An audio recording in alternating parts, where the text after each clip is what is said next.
bisa bertanya kepada narasumber yang mana dan apa pertanyaannya. Ya, kita mulai aja Pak Nurul ya. Siap, siap. Monggo bagi para peserta yang ingin bertanya, bisa langsung unmute ataupun, Pak Medi silakan. Ya, Saripudin. Baik, present. Ya, Sebentar ya Bu ya, Pak siang. Medi dulu. Salam sejahtera untuk kita semua. Pancasila harga mati. Merah putih tetap berkibar. Merdeka. Para narasumber sekalian, terima kasih pemaparannya. Bagus. Bahkan ada antitesanya juga ini. Kadang kita sudah terpikir memang semua sepakat pilkada serentak ini. Menarik. Dan ini usulan kami untuk webinar ini supaya ada hasil, mungkin ada rekomendasi dari webinar ini ke pemangku pimpinan teratas, terutama kepada Pak Jokowi, bahwa kalau terjadi pilkada serentak, kita rekomendasikan dalam pertemuan ini apa, kalau tidak, ya tidak gitu. Oke, begini, dari semua pemaparan, temanya kita kawal ya, pilkada ini. Dan kita rasa semua sepakat bahwa bukan kita bekerja sendiri. Ada pengawalan yang dilakukan oleh stakeholder yang ada, KPU, Bawaslu, sampai kepada aparat hukum. Jadi kayaknya sudah lengkap. Kalau terjadi pelanggaran untuk yang protokol COVID ya pasti ada tindakan. Kita hanya mengawal yang akan terjadi pada saat setelah pilkada. Tadi Gus Soleh sempat sentil itu, saya catat memang. Jadi kita dukung Pak Jokowi yang nasionalis dan kalau dibilang religius. Kita dukung semua calon pemimpin daerah. Semua kita dukung. Jangan kita cuma seberat sebelah. Karena ternyata di semua daerah yang di pusat jadi lawan, ternyata di daerah kita bersatu. Kelihatan itu. Saya lihat, waduh, di atas kok gontok-gontokan. Di daerah kok bisa usung pasangan calon yang sama gitu. Jadi akhirnya kita Indonesia akhirnya di daerah ya. Jadi untuk relawan Jokowi kita setuju masuk di setiap pasangan calon untuk mengawal jangan sampai ada orang yang itu yang kiri-kiri sedikit yang saya kalau mau kasih inisialnya ya yang tidak setuju dengan Pancasila dan membuat Indonesia jadi negara yang putih-putih itu. Jadi usahakan kita masuk di semua lini, kita backup dan kita jadi pengawal untuk jangan sampai mereka jadi dominan untuk mengusung salah satu calon pasangan pimpinan daerah. Kalau mereka dominan di satu pimpinan daerah dan mereka menang, maka nanti di daerah itu kita sudah tahu kita kan sudah lihat bagaimana di daerah lain terjadi ya itu mementingkan kelompoknya dan gitu terasa loh. Dan keindonesiaannya akhirnya mereka sepertinya mengtepis itu. Dan mereka merasa mereka lebih jago dan mereka lebih hebat di tempat itu dan mengusir semua yang di luar dari mereka. Jadi ini yang rekomendasi yang kita, ini bukan pertanyaan sebenarnya, ini juga usulan atau masukan ini. Jadi kita pendukung Jokowi, kita masuk di semua. Dan kita kawal jangan sampai mereka yang kiri-kirian itu tak kiri-kiri ya, kalau orang Papua bilang tak kiri-kiri itu kita usahakan mereka jangan dominan. Dan kalau mereka masuk dan mau menekan calon kepala daerah, kita lawan gitu. Bahwa kita juga mendukung. Itu dari kami Papua. Salam sejahtera untuk kita semua. Merdeka. Pak Ronald. Artinya Bung Ronald. merdeka Bung Medi. Ibu Nia tadi. Ibu Nia dulu ya Pak Muhardi ya? Ya. Ya kalau saya bukan soal setuju nggak setuju. Nggak setuju Gus Soleh saya hormat. Kedengeran Ya, enggak? silakan Bu Nia. Kedengeran Bu. Kedengeran? Lanjut. Ya. Oke, saya sih tidak concern pada persoalan setuju atau tidak setuju, tapi saya menghormati teman-teman yang mendukung ya Gus Soleh dan kawan-kawan gitu. Karena saya juga di sebelah sisi yang lain juga banyak juga kawan-kawan saya di ormas-ormas ini yang nggak setuju dengan argumentasi yang sebetulnya semuanya masuk akal gitu. Nah sekarang yang harus dipikirkan adalah soal waktu ya. Sekarang bulan pelaksanaan tinggal Oktober November. Nah, persoalan teknis koordinasi dengan masyarakat yang mendukung pilkada itu menjadi sangat penting gitu. Kita membantu dalam konteks apa dan bagaimana mekanisme protokol kesehatan itu juga menjadi sesuatu yang betul-betul didiskusikan, di-sharing betul-betul sehingga kita betul-betul bisa juga meyakini bahwa pilkada itu akan berjalan sesuai dengan protokol kesehatan tersebut.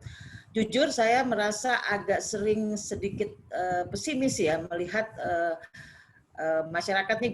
Gus Soleh kan juga tahu sendiri gitu bagaimana NU dulu memberikan protokol tertentu di pusat gitu ya, tidak usah berjamaah pada saat bulan Ramadan, tapi kan juga jaringannya banyak juga yang masih melanggar dan lain sebagainya. Nah, ini persoalan urusan suara dari pusat ke daerah-daerah ke cabang-cabangnya sendiri kan tidak sesuai, tidak disiplin gitu. Nah, soal disiplin ini yang menjadi problem bagi saya untuk kita semua mencari jalan solusi keluarnya. Bagaimana mendorong sebuah pilkada serentak yang betul-betul protokol kesehatan itu dipahami oleh semua sisi. Satu penyelenggara, kalau saya mendengar dari teman-teman yang bergerak di KPU, Bawaslu, kelihatannya sudah siap ya dengan segala peralatan tadi yang dibicarakan, hand sanitizer dan lain sebagainya, pembengkakan biaya juga sudah mereka bicarakan. Dan kalau diundur juga buat mereka biayanya akan jauh lebih besar, itu juga menjadi pertimbangan. Tapi bagaimana cara mendisiplinkan masyarakat itu mungkin yang agak berkenan, agak pas untuk dilakukan oleh teman-teman relawan Jokowi. Bagaimana mendisiplinkan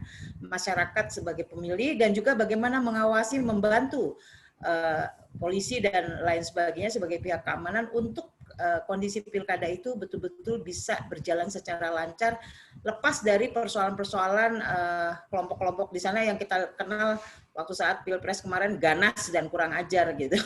Itu aja Gus Soleh, makasih. Gus Soleh dan kawan-kawan juga terima kasih buat moderator. Ya. Iya, itu tadi dari dunia mungkin. Ya, selanjutnya Pak Nurul. Itu tadi Pak Muhardi, monggo. Ya. Pak Muhardi. Ya. Terima kasih moderator. Kembali Siap. saya. Sudah siap? Siap. Nah, terima kasih moderator Gus Soleh yang saya hormati dan semua narasumber yang telah menyampaikan paparannya dengan luar biasa. Kembali ke laptop, subtema dari webinar ini adalah kawal dan awasi dengan ketat pelaksanaan protokol kesehatan pada Pilkada 2020. Jadi subtema yang diambil Gus Soleh ini tepat sekali karena temanya juga mengatakan Pilkada 2020 di tengah pandemik COVID-19. Jadi tidak ada lagi pilihan setuju atau tidak setuju karena ini sudah menjadi keputusan pemerintah bersama DPR dan KPU. Jadi kalau kita bicara setuju atau tidak setuju itu sudah seminggu yang lalu. Mundur.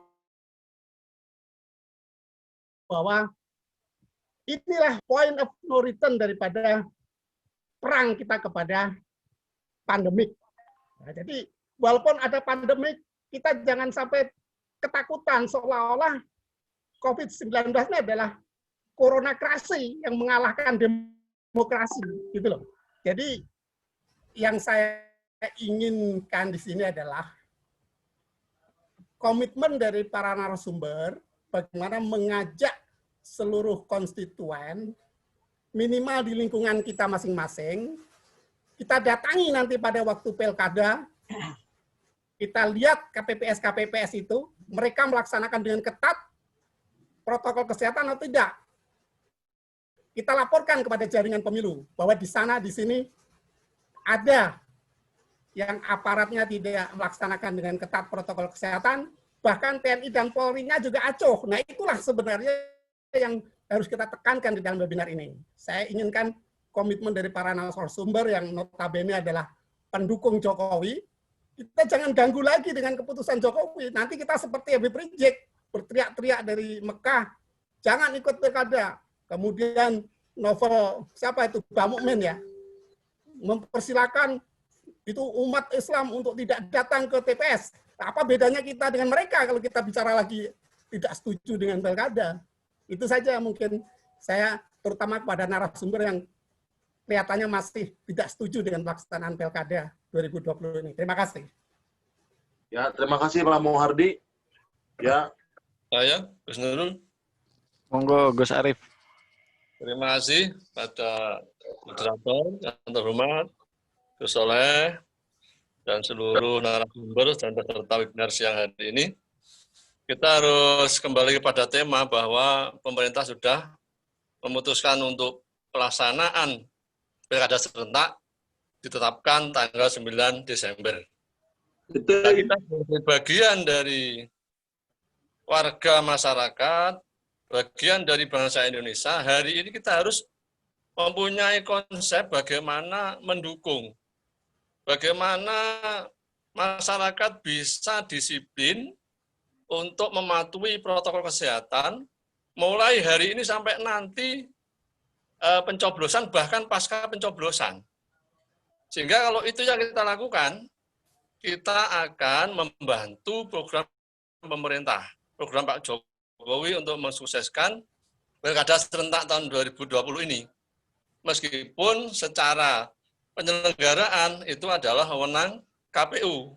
Namun kita bagian dari warga atau bangsa Indonesia ini yang cinta Pancasila, cinta NKRI, dan termasuk kita hari ini tentunya harus membahas itu. Nah, ini seharusnya kita bahas. Sudah tidak pro kontra lagi, tapi kita membahas pelaksanaan pilkada ini bisa kondusif, aman, dan selamat dari berkembangnya atau penularan dari COVID-19. Bagaimana itu bisa diantisipasi? Syukur-syukur memang ada usaha yang sejak dini bisa mengurangi dan menekan atau bahkan bisa menyelesaikan kasus COVID-19 ini. Sehingga nanti masih ada sekian atau mungkin hampir 2 bulan atau 3 bulan ya, ini kita persiapan bagaimana dan implementasi yang paling efektif untuk menanamkan kesadaran terutama kepada masyarakat yang sedang dalam proses pelaksanaan pilkada serentak ini dari awal biar punya kesadaran bahwa kita harus mematuhi protokol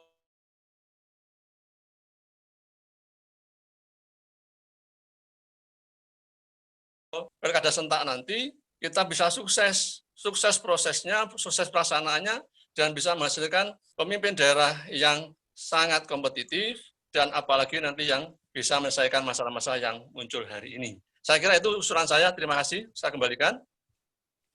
ya terima kasih Gus Arif.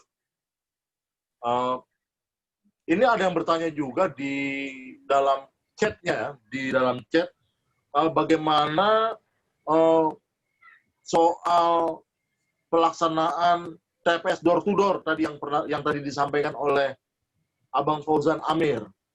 Ini pertanyaan dari Abang Ganda Sianipar ya kalau nggak salah dari Sibolga dalam chat.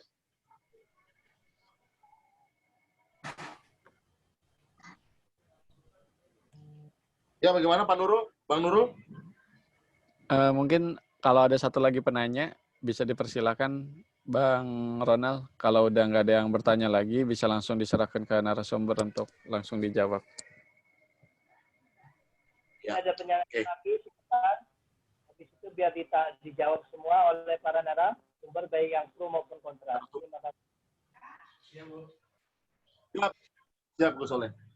Oke, pertanyaan pertama tadi pertama tadi mungkin bukan pertanyaan tapi lebih kepada saran.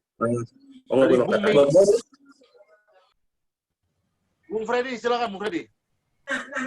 Saya melihat di dalam pertemuan kita ini agak ada antara pertimbangan iya atau tidak. Ya. Tetapi saya mendengar dari Bos Soleh, sesuai aturan pemerintah yang disahkan oleh Pak Jokowi, kita tidak bisa melawan hal-hal tersebut karena sudah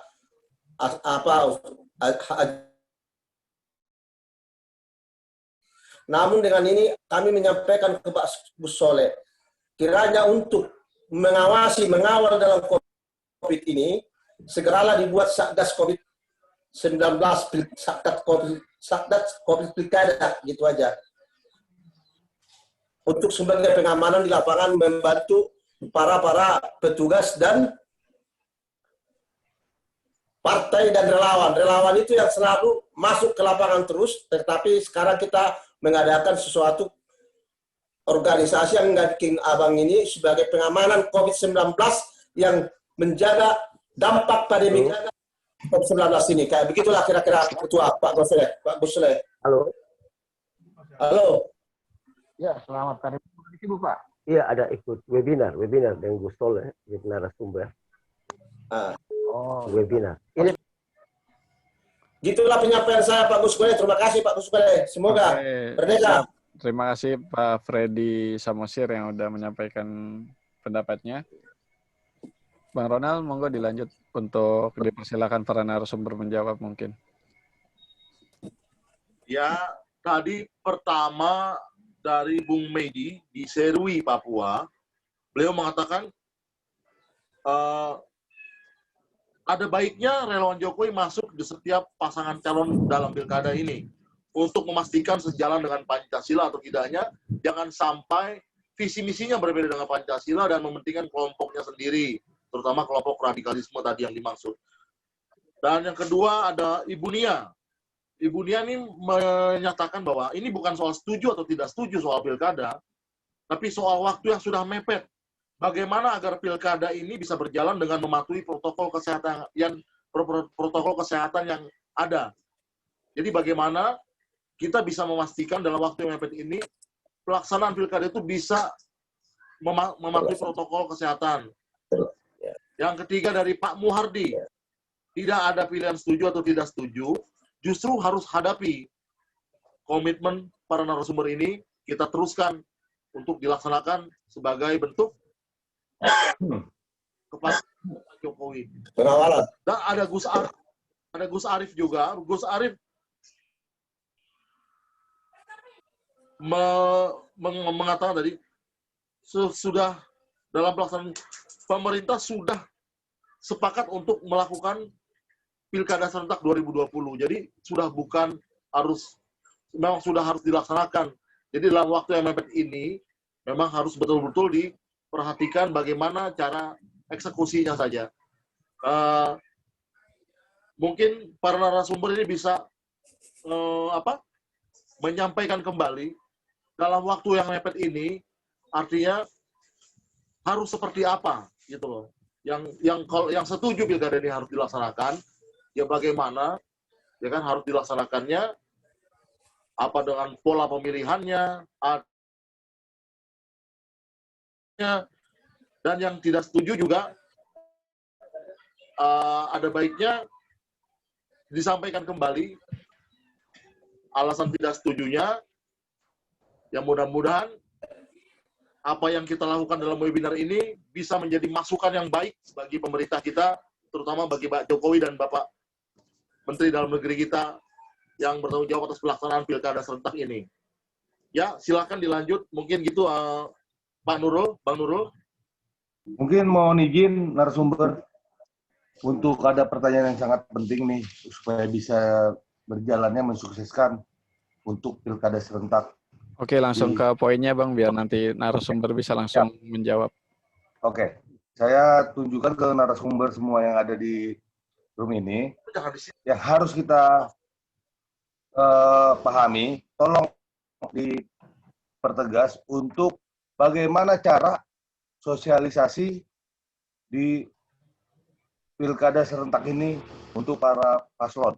Kedua, bagaimana untuk cara pemilih yang memang untuk datang ke TPS ataupun dibilang door to door, kita menjaga supaya jangan ada kecurangan.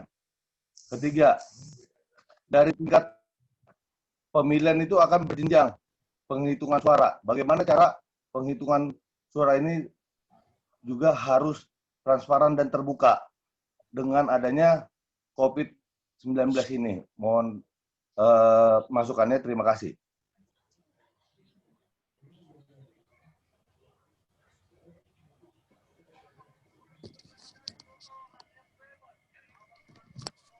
Ya, terima kasih Bang Boni. Pak Moderator bisa langsung menyerahkan kepada narasumber untuk menjawab pertanyaan-pertanyaan yang ada. Terima kasih. Oke. Mungkin Abang Fauzan Amar ini tadi dalam slide-nya menjelaskan tentang pelaksanaan pilkadanya seperti apa.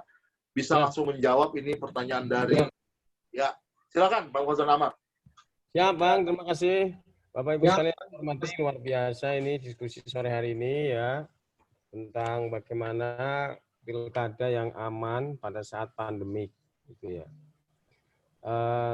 Saya kira intinya memang bahwa karena ini adalah jadwal demokrasi yang sudah ditetapkan oleh pemerintah, ya kita taati gitu.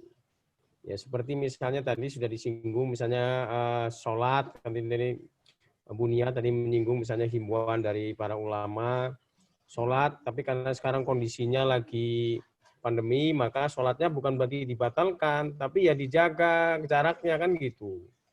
Sholat Jumatnya boleh dilaksanakan di rumah misalnya, kebaktiannya Bang Ronald boleh dari rumah, virtual kan gitu. Bukan meniadakan sholatnya, bukan meniadakan.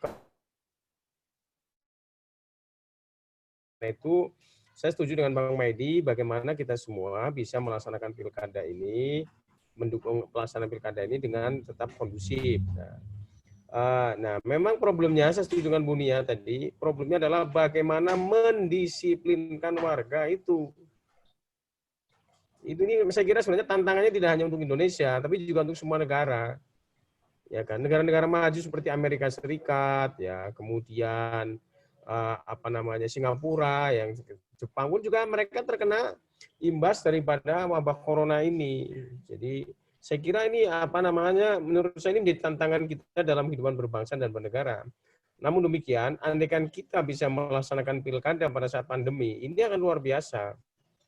Misalnya sebagai perbandingan, Bang Boni, di Australia itu kalau orang tidak memilih itu kan kena denda.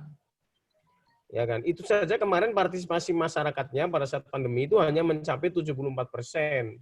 Itu Australia, negara maju. Karena orang takut ke TPS karena takut terkena virus. Nah, kalau Indonesia yang pemilihnya atas kesadaran memilih gitu ya, datang ke TPS kemudian nanti ternyata melampaui target ya, pada saat pandemi ini akan menjadi catatan tersendiri. Justru ini adalah tantangan yang harus dijawab oleh bangsa Indonesia di dalam melaksanakan pilkada ini gitu. Nah, kemudian Pak Muhardi, soal komitmen Pak Muhardi, saya kira saya di sini ikut grup RT, grup arisan di tetangga saya Pak. Saya kemudian di Tangerang Selatan ada pilkada Pak. Saya ajak orang supaya memilih. Ya memang betul tadi. Dulu Prabowo Jokowi bermusuhan, di Tangerang Selatan ini koalisi Pak. Jadi ponakannya Prabowo, Bu Saraswati berpasangan dengan Pak Muhammad. Jadi Gerindra dengan PDI Perjuangan. Ya udahlah, kita kan gimana lagi. Jadi malah lamanya justru jadi yang dulu bareng dengan kita ini putrinya Kiai Ma'ruf Amin. Lah gimana coba? Ya udahlah. Soal pilihan kita berbeda, tapi yang penting bagaimana orang datang ke TPS dengan selamat kan gitu. Ini menurut saya tantangan. Jadi karena itu saat pilkada apakah protokol kesehatan? Nah ini saya kira kita harus buktikan itu Pak. Makanya saya kemarin diajak pertemuan, Pak Fauzan ikut pertemuan dong. Udahlah, yang penting saya nyumbang suara di TPS, saya nggak usah datang ke pertemuan gitu. Ada acara deklarasi apa? Ini kan soal komitmen saja gitu. Yang penting suara saya, keluarga saya konkret kan gitu. Nah ini soal pilihan Pak. Oleh karena itu soal komitmen saya kira memang ini menjadi contoh bersama ya. Terutama ya kalau dalam bahasa agama Islam itu ibda binafsi mulai. Kalau Gus Soleh mengajak orang suruh milih sementara Gus Solehnya pada saat pilkada pergi ke luar negeri, ya orang nggak percaya dong, ngomong apa tuh mau milih, dia sendiri kabur kan gitu. Nah oleh karena itu saya kira ini menjadi tantangan menurut saya di dalam pelaksanaan pilkada. Nah kemudian Pak Arief, Pak ya dari Nganjuk, gimana agar pilkada aman ya di lingkungan masing-masing? Saya kira ini perlu bahwa memilih itu adalah hak warga negara dan negara memberikan jaminan untuk itu. Maka jaminan untuk memilih harus dimanfaatkan dengan sebaik-baiknya. Nah ini. Oleh karena itu, maka tadi saya menyampaikan beberapa alternatif solusi. Misal daerah zona merah seperti Depok di Jawa Barat atau Tangerang Selatan di Banten ini, TPS-nya keliling. Ini kan saya kira bukan tidak mungkin. Dalam soal muamalah nih, Gus Solah nanti nyebutin dalilnya, semuanya itu dibolehkan. Kecuali ada dalil yang melarangnya. Gitu kan Gus ya? Ini soal muamalah. Muamalah mau. Gitu kan. Sholat itulah kalau Gus Solah ngajari sholat. Nggak bisa berdiri, duduk. Nggak bisa duduk ya dengan berbaring. Nggak bisa berbaring dengan isyarat. Kalau sudah nggak bisa dengan isyarat, ya udah disolatin aja kan gitu. Fleksibel aja kalau menurut saya mah. Jadi artinya kita kalau soal seperti ini jangan terlalu kaku. Yang penting intinya adalah ibarat orang mancing itu Bang Ronald, ikannya kena, airnya nggak keruh. Udah gitu aja. Herang China benar. Iya, jangan kayak kalau sepak ikan lele, semakin keruh, semakin kenyang dia makan. Jadi yang penting gimana ikannya kena, airnya nggak keruh gitu Pak Muhardi. Jadi kita harus optimis lah. Saya termasuk orang yang optimis gitu. Ya, kemudian yang berikutnya adalah dari Bang Sianipar ya tentang TPS kelilingnya. Bagaimana kalau kota kosongnya yang menang seperti di Makassar? Udah ada kejadian Pak, bukan lagi bagaimana. Kalau kota kosong menang, maka otomatis selama 5 tahun kepala daerahnya dijabat oleh pemelaksana tugas atau PLT. Seperti Makassar itu 5 tahun. Tapi orangnya nggak mesti harus sama. Misalnya tahun ini Pak Ronald kasih setahun, berikutnya Pak Muhardi kasih PLT setahun, berikutnya Pak Gus Solah setahun. Terserah dari pemerintah. Apakah kemudian akan ada pilkada? Ya nanti tahun 2024 serentak gitu. Jadi tidak mungkin tahun berikutnya. Nanti orangnya juga bosan ke TPS terus. Jadi Makassar itu baru sekarang mau ada pilkada lagi setelah sebelumnya yang menang kota kosong. Nah itu sudah ada dalam undang-undangnya Pak. Nah sekarang bagaimana Pak di pilkada 2020 ini Bapak Ibu sekalian ada 28 daerah yang pasangannya adalah kota kosong, seperti Semarang itu. Semarang itu lawannya kota kosong. Kemudian Kediri itu lawannya kota kosong. Maka kemarin yang dipilih itu bukan nomor urut, tapi di mana letak suaranya, kanan atau kiri gitu, Pak. Gitu. Seperti misalnya Pak Ronald di Semarang itu Pak Herdi, ya wali kota Semarang sekarang itu letak gambarnya ada di sebelah kanan. Sementara di sebelah kiri, ya Hanindito itu anaknya Pramono Anung itu suaranya letak suaranya di sebelah kiri. Jadi nanti kalau kampanye pilih yang sebelah kiri kan gitu. Nanti kalau yang di sana pilih sebelah kanan, ya itu soal kreativitas menurut saya ya. Jadi karena itu yakinlah itu. Jangan pesimis. Tapi ada ketentuannya. Yang menang itu, jadi misalnya di Semarang itu, menangnya harus lebih dari 50% plus 1. Gitu. Kalau kurang dari 50% plus 1, ya nggak bisa. Misalnya suaranya imbang nih, nggak bisa Pak. Pemilu ulang nggak bisa. Otomatis PLT yang menjabat. Itu ada dalam peraturan PKPU, Bapak Ibu sekalian. Nah kemudian, apakah yang kalah bisa maju lagi? Bisa. Cuman apa nggak malu Pak? Dulu ada lawan kota kosong kalah masa mau maju lagi itu ngapain? Nah seperti di Makassar sekarang nggak maju lagi kan gitu. Nah kemudian berikutnya dari Bang Boni ya sosialisasi saat pandemi ini tadi saya sudah mencontohkan Pak. Misalnya tentang kampanye belusuk. Ya ini kan dilakukan oleh pasangannya Gibran Teguh di Solo itu. Ya, itu dia pakai video mobil virtual atau masang TV di gang-gang itu untuk menyapa warga. Itu terjadi itu. Nah, jadi artinya sosialisasinya secara virtual. Tadi saya juga mencontohkan di Ciputat, ya KPU Tangsel itu menggunakan mobil truk, ya pakai ondel-ondel seperti Mbak Bunia yang saya lihat ondel-ondel di depan lab school ya Bu. Mereka tuh nyanyi ondel-ondel nganter, itu sosialisasi. Orang juga nggak akan dekat ondel-ondel kan. Jadi jaga jarak akhirnya. Nah, itu saya kira salah satu cara. Menurut saya ini kreativitas ya. Ya soal cara memilih saya kira kalau nanti peraturan PKPU-nya itu berubah, bukan tidak mungkin di zona merah itu ya seperti tadi ada usulan kota keliling. Kalau tidak ya datang ke TPS. Saya selama ini datang ke TPS itu nggak pernah ngantri itu Pak. Ya nggak tahu kalau di tempat Bapak Ibu sekalian. Ya kalau mau sepi ya datangnya pagi-pagi gitu. Atau nanti di jadwal, misalnya RT sekian, jam segini. Saya kira itu soal mekanisme saja lah. Setahu saya Pak Ronald, Pak Nainggolan, kalau kebaktian juga ada jadwalnya Pak ya. Supaya nggak ngantri kan, jam berapa gitu. Bisa aja diatur, kecuali kalau sholat Jumat tuh nggak bisa bikin shift Gus ya. Sholat Jumat itu waktunya sekian gitu.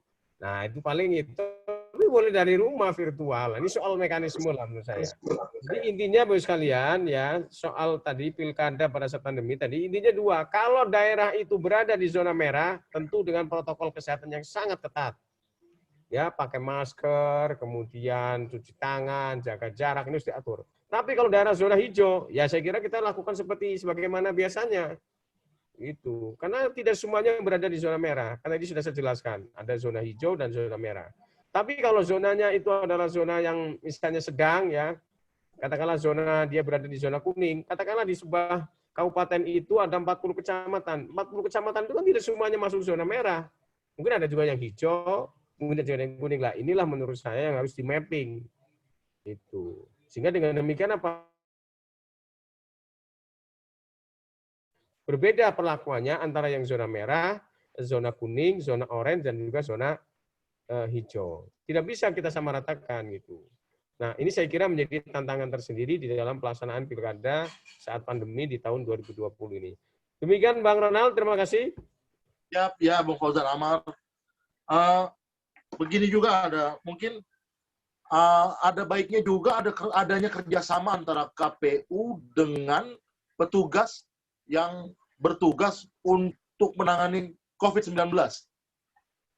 Maksud saya gugus tugas gitu loh, dalam melaksanakan pilkada serentak ini gitu loh. Jadi perlunya kerjasama yang baik antara gugus tugas dengan para penyelenggara pilkada di daerah masing-masing gitu loh. Gitu loh Bung Amar. Jadi intinya para penyelenggara pemilu dengan peserta pemilu itu perlu koordinasi, kalau bahasanya Pak Gus Soleh itu. Koordinasi itu kopi, rokok, dan nasi gitu. Jadi kita perlu koordinasi gitu Gus ya. Jadi harus ada koordinasi gitu. Seperti Bang Boni kan lagi ngerokok dan ngopi gitu. Koordinasi. Kopi, rokok, dan nasi. Nah, karena saat pandemi ya pakai ini aja. Pakai GoFood gitu supaya koordinasinya tetap bisa lancar lewat Zoom sambil ngopi gitu. Saya setuju tuh. Makanya saran saya tadi, Pak, Bapak sekalian, seminar ini kasihlah rekomendasi seminar pada hari ini, dan rekomendasinya dikirim kepada pihak terkait. Apakah KPU, Bawaslu, DKPP, Kemendagri, selembar aja, nggak usah banyak-banyak. Ini bagian dari kita memberikan kontribusi bahwa kita sebagai warga negara itu peduli dengan pelaksanaan pilkada. Gitu, Pak. Soal dilaksanakan atau tidak, ya itu urusan mereka, Pak. Artinya kita sebagai warga negara telah berbuat. Gitu, Bang Ronald. Jadi Bang Ronald nanti merumuskan itu sebagai moderator gitu Pak. Terima kasih Pak. Siap. Ya mungkin dari teman-teman yang lain ada yang mau menambahkan ini? Atau kita dengar dulu saudara kita Gus Soleh dulu nih. Untuk menyampaikan. Ya Gus Soleh, ngomong dong. Pak Ronald. Halo Pak Nainggolan. Pak Nainggolan, siap. Ya. Baik, saya pikir apa yang telah disampaikan oleh para teman-teman tadi dalam berbagai saran saya pikir sangat menarik. Namun kita optimis bahwa keputusan pemerintah untuk melaksanakan pilkada tanggal 9 Desember itu adalah keputusan yang terbaik. Kalau kita melihat berbagai daerah yang melaksanakan pilkada, ada 270 daerah yang melaksanakan pilkada, maka kalau kita lihat lebih dalam, itu yang zona merah hanya 16,3%. Selebihnya zona oranye, zona kuning, zona hijau, karena ada 4 zona yang telah ditetapkan oleh Satgas. Bahkan tadi oleh saudara kita Fauzan Amar, ada beberapa daerah yang sama sekali hijau, tidak terkena COVID-19.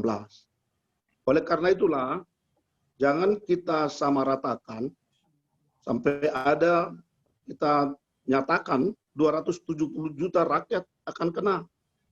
Itu saya pikir adalah tidak benar.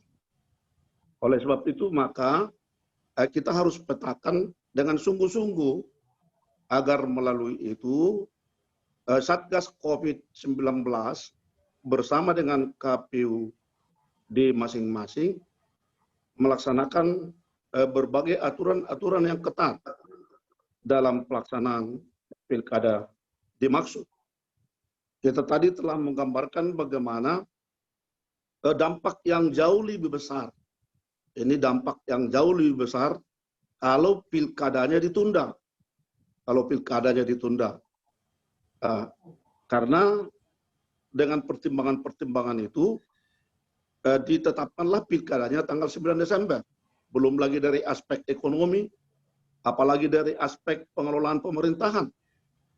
Saya mantan pegawai pemerintah, saya bisa membayangkan kalau 270 daerah dipimpin oleh pelaksana tugas.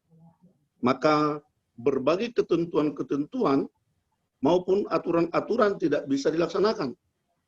Berbagai keputusan-keputusan terpaksa tidak bisa dilaksanakan. Saya pikir itu yang harus menjadi pertimbangan kita yang sangat penting.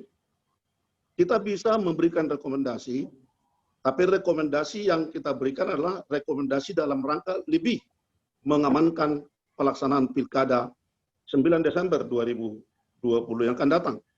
Bukan rekomendasi untuk ditunda, tetapi rekomendasi untuk dapat lebih mengamankan sehingga keputusan pemerintah untuk melaksanakan pilkada itu sungguh-sungguh bisa berjalan dengan baik.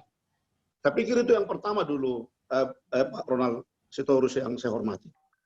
Kemudian, benar sekali apa yang disampaikan oleh teman-teman tadi, misalnya sahabat kita dari Papua, Pak Meidi, betul sekali itu. Makanya kita tidak perlu sampai berkelahi dengan teman-teman yang tidak sependapat dengan kita. Kita tidak perlu bertengkar karena kepentingan bisa berbeda.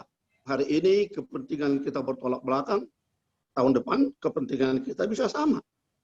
Dan yang abadi adalah perubahan. Hari ini kita bersama-sama, besok mungkin kita akan berbeda pendapat. Karena saya sependapat tidak perlu kita bicarakan orangnya atau subjektivitasnya, tetapi pikirannya. Jokowi dengan Prabowo sudah seperti berperang habis-habisan. Di bawah terjadi pertengkaran-pertengkaran. Sekarang justru Prabowo menjadi Menteri Pertahanan yang senantiasa dekat dengan Jokowi dan lain sebagainya. Saya sependapat itu dengan apa yang disampaikan oleh Pak Medi. Benar apa yang disampaikan oleh Ibu Nia, bahwa yang paling utama sebenarnya diri kita dulu. Apakah diri kita melaksanakan protokol kesehatan dengan baik? Apakah keluarga kita melaksanakan protokol kesehatan dengan baik? Termasuk teman-teman kita di organisasi relawan. Saya punya 31 Dewan Perwakilan di Indonesia. Apakah saya akan memberikan berbagai gambaran kepada teman-teman saya di 31 provinsi? Saya pikir harus. Kalau kita mulai dari kita, maka itu akan bergulir terus, sehingga dengan demikian kita harapkan masyarakat juga akan bersama-sama dengan kita. Kita memang tidak bisa dengan serta-merta seperti membalikkan telapak tangan. Oleh karenanya berulang-ulang harus kita berikan penjelasan kepada masyarakat agar mereka bisa paham benar protokol kesehatan yang harus dilakukan. Bung Ronald, ada satu di sini istilah, kalau ada OTT, maka ada juga istilah di Medan OJK. Kalau OTT orang tidak terduga atau tidak tersangka, maka OJK orang jugul kali. Udah tahulah arti jugul kali, Pak Ronald. Itu yang di Medan. Karena apa? Karena sembahana aja. Oleh karenanya penting sekali justisi dari para aparat penegak hukum. Kelihatannya setelah Pak Luhut Panjaitan mengkoordinasikan 9 daerah merah, operasi justisi ini akan menjadi satu ketentuan. Saya setuju benar dengan apa yang disampaikan oleh Pak Pak Muhardi dan Pak Ahmad Arief, tidak lagi kita berbicara tentang penundaan, tapi bagaimana kita berbicara tentang apa yang harus kita lakukan, apa yang akan kita kerjakan di masa depan, khususnya untuk tanggal 9 Desember 2020 yang akan datang. Pada sisi lain, kalau door to door, ada juga ketentuan dari KPU. Kalau dia minta maaf, kalau dia disabilitas, kalau dia orang tua, maka petugas KPU mengantarkan kotak suara kepada yang bersangkutan ke rumahnya untuk melaksanakan pemilihan. Tetapi lebih jauh dari situ akan kita lihat. Bahkan saya sependapat dengan apa yang disampaikan oleh Pak Sianipar, mungkin ini menjadi satu momentum ke masa depan dalam rangka pengembangan teknologi. Kita bisa seperti Amerika untuk masa mendatang. Tidak lagi langsung ke kotak suara, tetapi melalui teknologi. Saya pikir ini menjadi satu pemikiran untuk melaksanakan hal-hal yang lebih jauh dalam rangka pengembangan kita. Kalau berkaitan dengan kampanye, menarik juga apa yang dibuat oleh Saudara Bobi Nasution di Medan. Dia telah melaksanakan webinar sampai peserta partisipannya sekitar 500 orang, webinar tentang UMKM, webinar tentang bagaimana Medan satu data, webinar tentang ini. Sehingga dengan demikian, Bobi Nasution justru lebih menjangkau ke berbagai pelosok apa visi dan misinya dalam rangka membangun Medan. Dan pada sisi lain pernah juga dilakukan pertemuan yang tatap muka, tetapi dengan catatan semua peserta yang akan masuk dalam ruangan itu harus lebih dahulu di rapid test. Setelah lolos dengan rapid test, baru yang bersangkutan bisa masuk. Yang tidak lolos dengan rapid test, maka mereka diproses tindak lanjut, disarankan agar melakukan swab untuk selanjutnya mengetahui bagaimana sebenarnya dia. Dalam kaitan inilah, maka kalau Pak Freddy Samosir dan Pak Ferdinand Siagian mengatakan bagaimana bagaimana keputusan untuk Satgas COVID Pilkada, saya pikir Satgas COVID-19 pasti akan bersama-sama dengan KPU dalam rangka lebih mengamankan pelaksanaan Pilkada 9 Desember 2020. Soal Satgas daripada relawan, saya pikir masing-masing relawan akan juga punya pertimbangan dalam rangka melakukan berbagai kegiatan. Tetapi bukan berarti kalau ada Satgas justru semakin menambah kerumunan. Itu juga menjadi pertimbangan-pertimbangan yang harus matang untuk masa mendatang. Pak Ferdinand Siagian, penghitungan suara pasti akan dilaksanakan dengan baik. Sosialisasi paslon tadi sudah saya sampaikan, ada yang melaksanakan melalui webinar, ada yang melaksanakan dengan rapid test, ada yang melaksanakan dengan berbagai digital, dan bentuk-bentuk lain. Kelihatannya perubahan budaya telah memasuki satu etapa yang sangat besar dalam upaya dalam rangka menyampaikan berbagai pikirannya, dalam rangka menyampaikan berbagai sosialisasi kepada masyarakat pemilih. Itu hal-hal yang ingin kami sampaikan. Terkait dengan kotak kosong, itu juga suatu demokrasi. Di Sumatera Utara, Gus Soleh, ada 3 daerah yang akan menjadi kotak kosong. Yang pertama adalah Pematang Siantar, Kota Pematang Siantar. Yang kedua, Kabupaten Humbang Hasundutan. Dan yang ketiga adalah Kota Gunung Sitoli. Ada 3. Ketiga daerah ini pasti akan ada calonnya 1 dan kemudian kotak daerah itu, pemilih daerah itu. Apakah mereka setuju dengan calon yang telah ada atau mereka akan memilih kotak kosong? Nanti akan kita lihat. Tapi yang pasti kotak kosong juga adalah sebuah proses demokrasi yang ditetapkan pada peraturan perundang-undangan. Itu hal yang ingin kami sampaikan. Tetapi kesimpulan kami, pilkada ini harus kita beri dukungan penuh dengan berbagai saran dan pendapat yang telah kita sampaikan tadi. Terima kasih Bung Sitorus yang saya hormati Bung Ronald. Horas.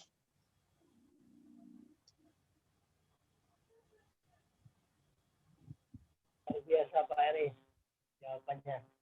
Ya, terima kasih kepada Bapak R.E. Nenggolan yang telah memberi pencerahan dari pertanyaan-pertanyaan yang sudah dihimpun dari para peserta. Mungkin ada lagi narasumber lainnya yang ingin menjawab. Pak Gumilar mungkin? Ya.